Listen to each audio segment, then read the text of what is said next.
the chewy tendon and...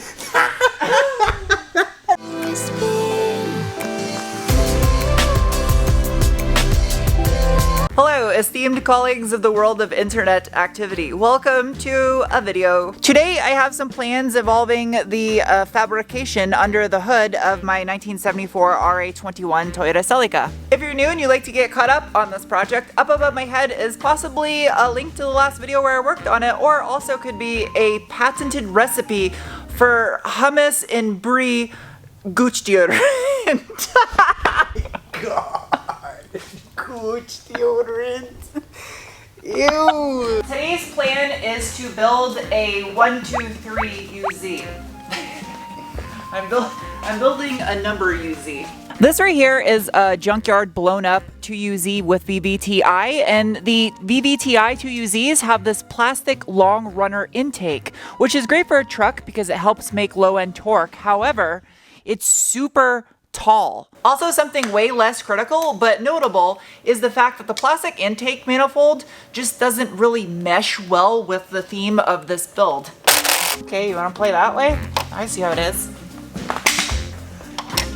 How fucking tight are these things? That's not even that tight. These fuel rails are in really good shape, so if I don't do aftermarket ones, I might reuse these.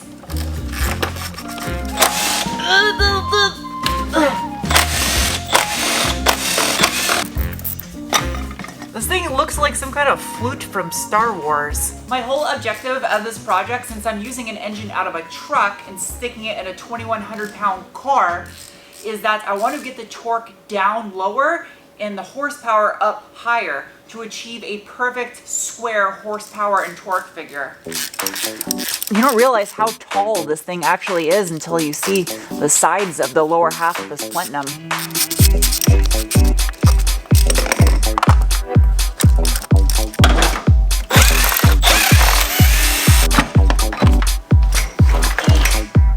Aha! Well, it's actually clean down inside there. Now that that's off, look how much room you gain once you take off that huge long runner intake. How tall is that? 9.5 inches. Well, that's pretty good size. I didn't mean it like that. Although that is accurate, that is pretty good size. This thing is a lot heavier. Let's see. 9.25, 8. 8? Yeah, 8 inches, so almost. 1.25 inches. So here's your side-by-side comparison of the long runner truck intake versus the 3UZ variable length intake runner. And aesthetically speaking, I feel the aluminum intake just fits the Japanese muscle car build better, because that's what the original 18R was. It was aluminum. So the 3UZ intake manifold essentially has what Toyota's system is called TVIS, at least that's what it is in my Toyota MR2, and that is a variable intake runner, which is kind of the best of both worlds. You get torque and you also get horsepower upper end by varying from a short to a long runner intake internally. I don't know if you're going to be able to get all of that. Yeah. Yeah, because the thing is already in. The cross member is preventing the tail of the transmission to drop down just so we can get this thing up a little bit. Oh yeah, the engine shifted when you did that. Yeah, it's all of it's already detached just with one bolt. Really? Oh, that's taking the whole car out. Yeah. You're gonna have to take that whole cross member completely out. Yeah, like the top, the round part of the bushing, when you moved it, it went boing like that with the block. I'm just gonna put tension on this thing or keep tension on it. Okay. Oh, I'm gonna get shit in my hair. Oh no! Oh Jesus, the bushing. The last thing I want to do is break the steering rack, so how do we get it out? Oh, the rod. Okay. The broken connecting rod? Yeah, I moved it. There it is. Alright. Yeah. I forgot just how shoehorned this engine and transmission is into this car. Like, it is tricky to get this thing aligned just right in there. Bell housing on the cross member. Oh, really? Yeah. Oh, you still have a little more room up. Can I get it past it? That's it. If you see right here, these little mounts, that is where the steering rack attaches to. And this little itty bitty adorable thing is the AE86 Torino steering rack. Looking at it from the profile, you can see it's not very tall whatsoever, so it should fit underneath an oil pan. So this right here is the 2UZ VVTi truck oil pan. You can see how tall that is. And that right there is the 1UZ car oil pan. This area right here is where the steering rack is going to live, and you can see it's only like an inch of material right there. Versus the truck one, you can see how tall that block skirt is alone. That's at least 2 to 3 inches, and then another inch for the oil pan. And people like LS engines because they're simple and full of junkyards are full of them. All right, oil pan. Unfortunately, this is the one I'm going to use on my engine that's getting rebuilt right now, so I don't want to ding it up too much for this test fit. Did it thread or go through? It's too small diameter. Okay.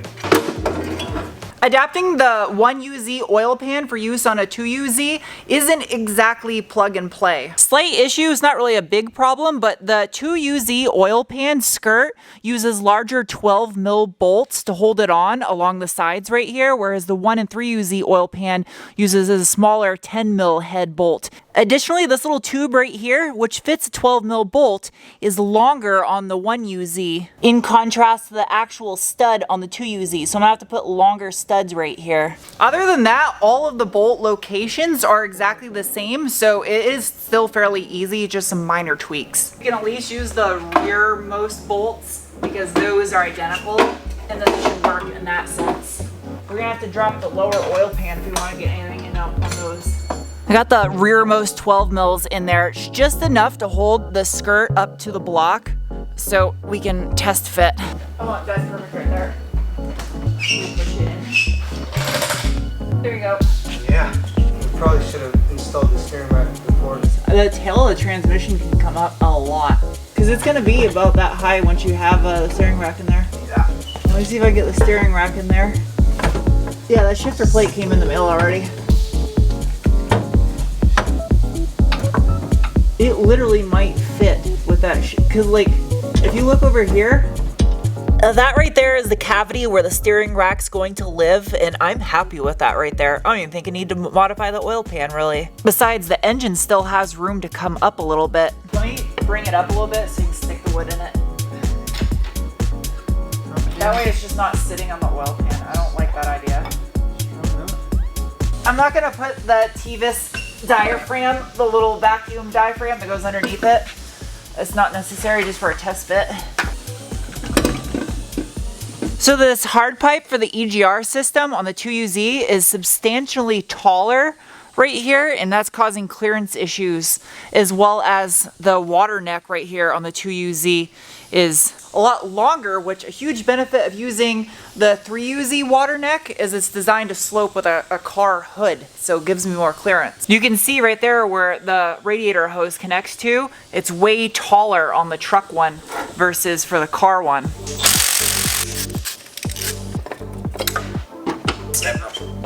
All right, test fit number 6012. Wow, this is super light compared to the other one. Hell yeah. That's nice, that puts it better for a radiator. We can tweak that for the radiator. And this one too. Only dilemma now is because the rear transmission rubber bushing isn't in there. It's still sitting kind of low in the ass end. We got that wooden block sitting in there now, which is putting it a lot higher than it will naturally be. Yeah, that's another 2-3 inches. Oh, watch it.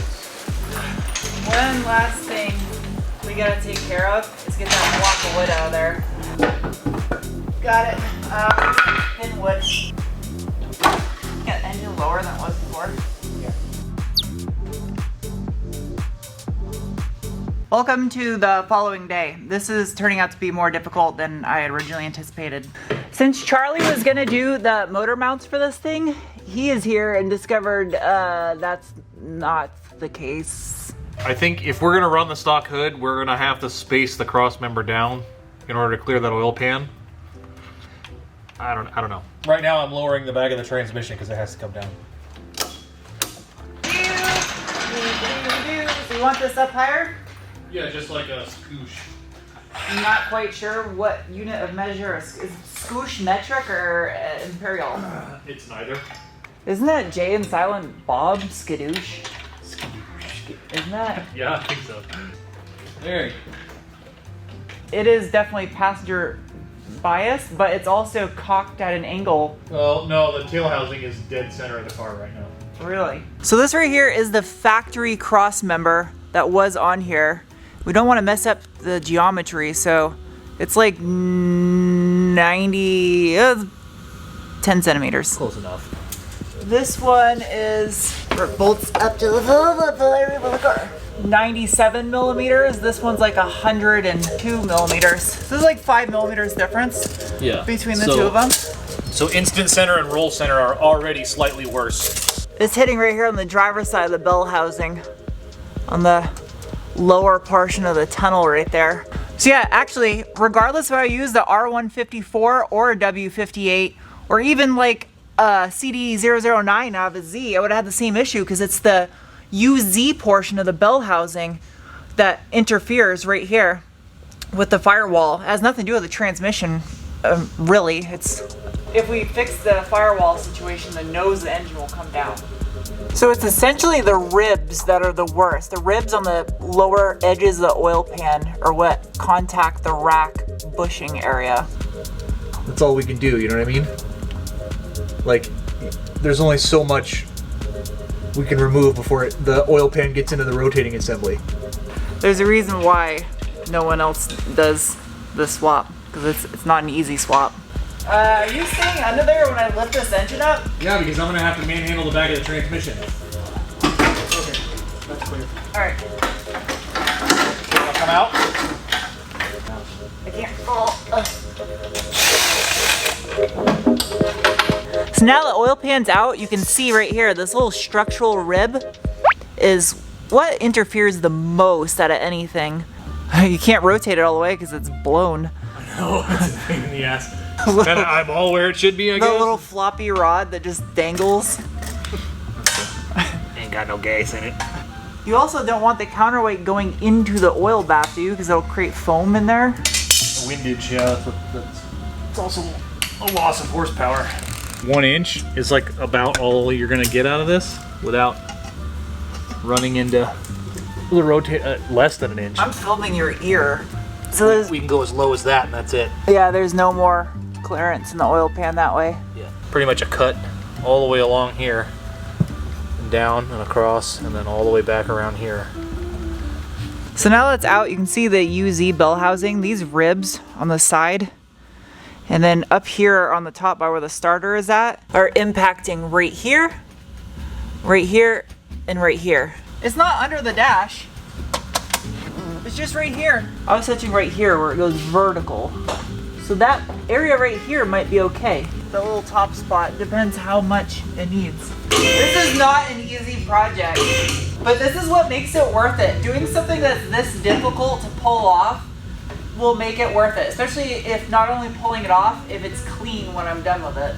I can get my whole hand under there. There's actually a big gap underneath this area. I initially said I wasn't gonna have to cut the firewall. I don't want to hear it. I don't want to hear it. I was gonna have to take all this apart anyway to replace the carpeting in here since it smells like a skunk pissed on it and then it had baby worms. And whilst I have this off, I can fix the clock that is perpetually stuck on noon in 18 seconds. Or it could be midnight in 18 seconds. Depends on how you look at it. Oh, that comes off easy. You want to slide your seat all the way back? That super sucks ass. Get this bracket out of the way. I might be able to skadooch this. Now I'm saying it. Out of the way. I love it when they give you hardware options. Can you get a wrench on it? No. Can you get a screwdriver on it? Yes. Oh, almost. This really is not meant to come out without taking the dash out. You're supposed to take the dash out to do this. This sucks. This fucking sucks. It just dawned on me, I have all the technical data for this car. Just when I got to the point I wanted to curse out an engineer, I stopped and remembered that this is a Toyota, And Toyota engineers don't do dumb things. An advantage of the heater installation is that in the event of a fault occurring, individual components can be removed without having to withdraw the complete assembly. There was no fault that occurred other than my ownership of the vehicle. So therefore, we do not need to withdraw the complete assembly. I wasn't really wrong. I don't want to take this thing apart because that's just more unnecessary labor, but that is the way this is intended to come apart. I'm going to put the hardware back where it came from so that it does not get confused at a later time. Ow, that really hurt. Does it hurt to your core? Ouch. Oh, I hit that big vein nerve. The chewy tendon and The chewy tendon. it hurts so bad I get a fart. I got you.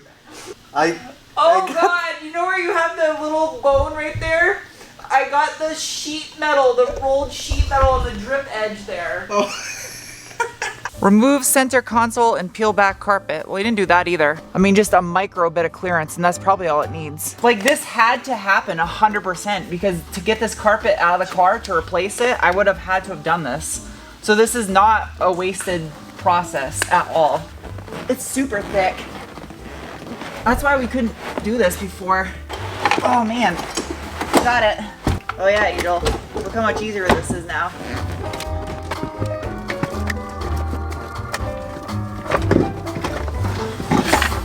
I'm so glad this was still recording and I didn't die.